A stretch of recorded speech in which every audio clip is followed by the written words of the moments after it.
Hey Feasters, and welcome to episode 98. Ooh, closing in on that 100. And today we've got an awesome show for you. We're going to talk about scaling your business and how to go about doing so. Are you ready? Let's dive in.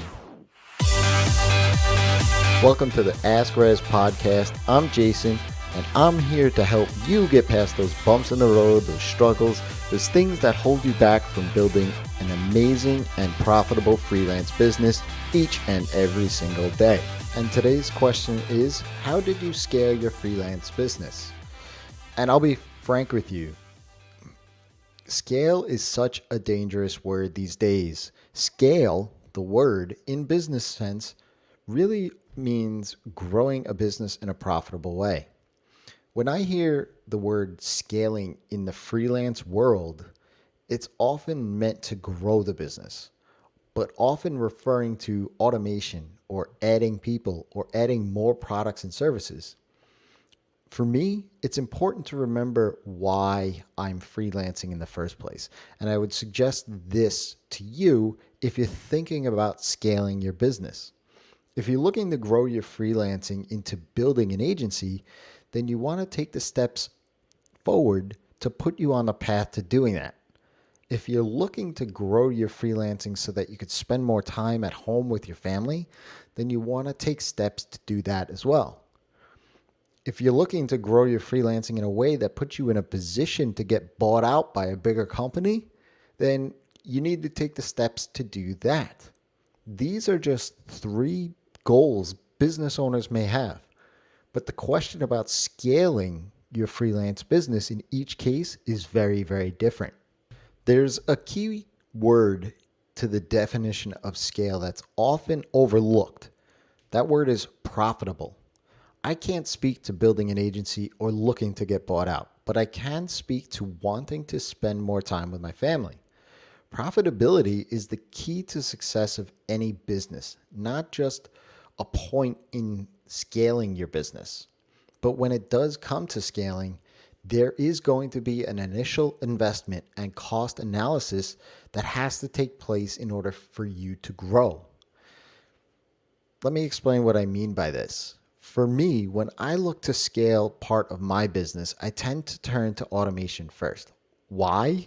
Because rather than hiring another human being to manage and really support by having to go out and land more projects to support their salary and essentially have me put more time into the business, I can leverage my skills as a developer or leverage tools that exist in the market today to help me automate things.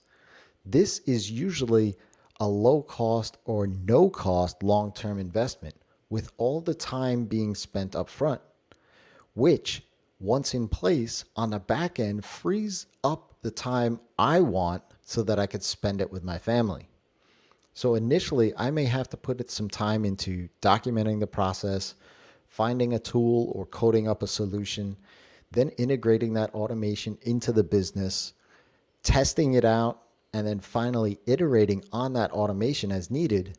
But once that automation is in place and is humming along nicely, it frees up my time for me to do the things that I want to do. That's my why.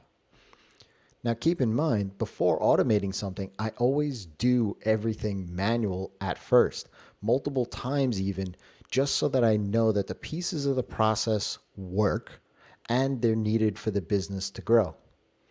Putting that initial time may cost me a bit of profits at first, but after it's in place for some time, I can see and know it's working and accomplishing what I need it to do.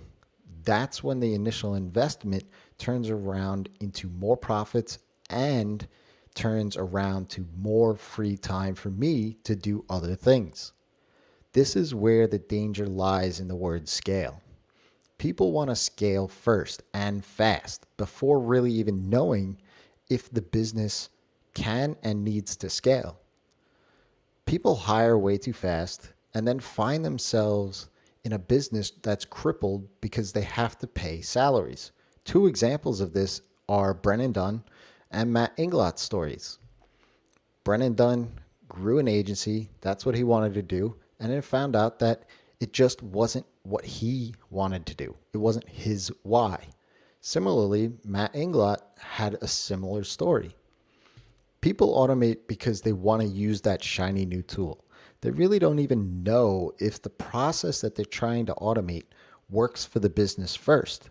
They just do it because they've seen someone else have success with it. When thinking about scaling your freelance business, remember why you were freelancing in the first place. Have that focus in front of you and make sure that the profits are also taken into account. This will help you in deciding how to scale your freelance business. If you have a question, ask Rezzz. That's me, by leaving me a tweet or go ahead and go to askrezzz.com and in the chat widget, leave me your question. I'd be happy to answer it for you. Until next time, it's your time to live in the feast.